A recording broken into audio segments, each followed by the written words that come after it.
मी प्रज्ञावंत गायकवाड. आपण पाहत आहात बातम्या 24 तास. अतिशय वेदनादायक घटना घडली आहे. भीषण परिस्थिती निर्माण झाल्याचं चित्र आपल्याला पाहायला मिळत आहे. अहमदपूर येथील विद्यानगरातील दयानंद बोरेवार यांच्या घरी मोठा सिलेंडरचा स्फोट झालाय आणि या स्फोटाच्या दरम्यान अगदी डोळ्यासमोर होत्याचं नव्हतं झाल्याचं चित्र आपल्याला पाहायला मिळतोय. कशा प्रकारची परिस्थिती त्या ठिकाणी निर्माण झाली आहे आपण बघू शकता. कशा पद्धतीनं या ठिकाणी अगदी राख झाल्याची पाहायला मिळते. प्रचंड आग लागली होती. अग्निशमन दलाचं पथक त्या ठिकाणी दाखल झालं आणि ती आग नियंत्रणात आणण्यामध्ये जे अग्निशमन दलाचं पथक आहे ते यशस्वी ठरलेलं आहे. तत्पूर्वी त्या ठिकाणी असलेल्या सर्व वस्तू जी परिस्थिती पाहता अतिशय विदारक परिस्थिती त्या ठिकाणी निर्माण झाली आहे. रोज काम केलं तर पोट भरतंय असे दयानंद बोरेवार यांची परिस्थिती असताना हे उभं केलेला संसार अगदी मोडकळीस आल्याचं चित्र आपल्याला पाहायला मिळत आहे. लहान लहान मुलं, वयोवृद्ध आई यांना एक मोठा धक्का बसल्याचं आपल्याला चित्र पाहायला मिळत आहे. मुलं घरामध्ये होती, त्यांना बाहेर काढण्यात आलं.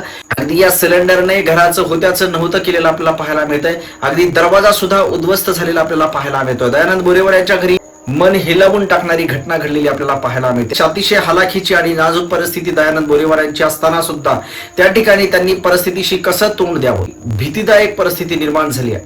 आमचे लातूर जिल्हा प्रतिनिधी दिनेश कांबळे यांनी दयानंद बोरेवार यांच्याशी संवाद साधलाय. नेमकी घटना कशी घडली आहे या संदर्भामध्ये आपण जाणून घेऊयात. आपल्यासोबत आपले जिल्हा प्रतिनिधी दिनेश कांबळे यांनी अहमदपूर येथे विद्यानगर मध्ये जाऊन दयानंद बोरेवार यांच्याशी संवाद साधलाय. दयानंदजी आपल्यासोबत जोडले गेले, त्यांच्याशी आपण संवाद साधणार. दयानंदजी, कशा प्रकारची ही घटना घडली आहे, नेमकी काय घटना होती आणि कशा प्रकारे ही घटना घडली आहे, काय सांगाल?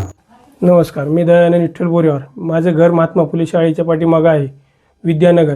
माझ्या घरामध्ये आज गॅसचा जाळ लागून प्रचंड नुकसान झालेलं आहे. तर हे नुकसान मला तहसीलदार मॅडम व ओम गॅस एजन्सी यांनी तात्काळ मदत करावी.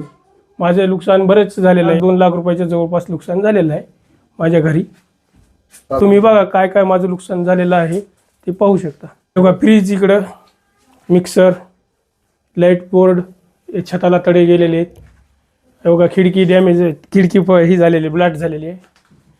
आणि इकडं बघा दार होई, दार, चौकट, हे भांड्याचं नुकसान झालेलं आहे. वरलं हे सगळं शोचे आयटम सगळे जळून गेलेले. ते शोचे हे ते त्याचं, याच्यातले कपडे, खाण्याचे साहित्य, ज्वारीचे, तांदळाचं, किलरचं, हे किराणा सगळा जळून गेलेला आहे. किराणा सांडले सगळा. हे बघा, हे कूलर, हे भांडी बघा कसे झाले. हे बघा, इकडे बघा, हे सगळं चिल्लर सामान हे ते.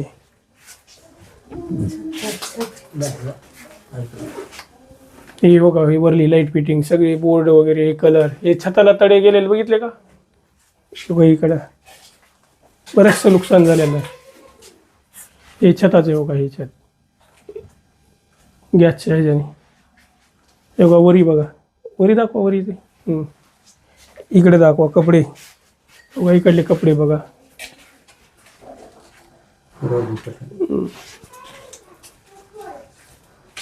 हे लाईटची वायरिंग विरिंग सगळं नुकसान झालेलं आहे, भरपूर झालेलं आहे. मला हे तात्काळ नुकसान भरपाई मिळाली पाहिजे. धन्यवाद दिनेशजी, आपण दिलेल्या माहितीबद्दल. त्या ठिकाणी दयानंद बोरेवार आपल्यासोबत जोडले गेले होते. दयानंदजींनी माहिती दिली आहे की त्या ठिकाणी अशा प्रकारे स्फोट झालाय की अतिशय मध्ये आग घराला लागली होती आणि त्या आगीमध्ये सर्व वस्तू जळून खाक झाल्या, लाखोंचं नुकसान झालंय. याची देही, याची डोळे तुम्ही पाहू शकता. कसा उद्ध्वस्त झालेला संसार तुम्हाला पाहायला मिळतोय. त्या ठिकाणी दयानंद बोरेवारांनी रोज काम केलं तर पैसे मिळतात अशी परिस्थिती असताना आता जगायचं कसं हा प्रश्न देखील उपस्थित होताना आपल्याला पाहायला मिळतोय. त्यांनी विनंती केली प्रशासनाला की आम्हाला योग्य ती मदत मिळवून द्या. आमचे जे नुकसान झाले ते नुकसान भरपाई पोटी जी योग्य रक्कम असेल ती आमच्या खात्यामध्ये वर्ग करण्याची विनंती देखील त्यांनी केली आहे. या परिस्थितीची प्रशासनाने योग्य ती दखल घेऊन आम्हाला न्याय मिळवून द्यावा असं देखील दयानंद बोरेवार यांनी भावनिक होऊन त्यांनी ही भावना व्यक्त केली आहे. दयानंद बोरेवार अगदी मोठा स्फोट घडून आलाय आणि या स्फोटाच्या दरम्यान सर्व घरातील वस्तू जे आहेत ते बेचिराख झाल्याचे आपल्याला पाहायला मिळत आहेत. या संदर्भातली अपडेट्स आपण जाणून घेतली बातम्या 24 तासच्या माध्यमातून. कॅमेरामन दीपक पैठणेसह प्रज्ञावंत गायकवाड, बातम्या 24 तास.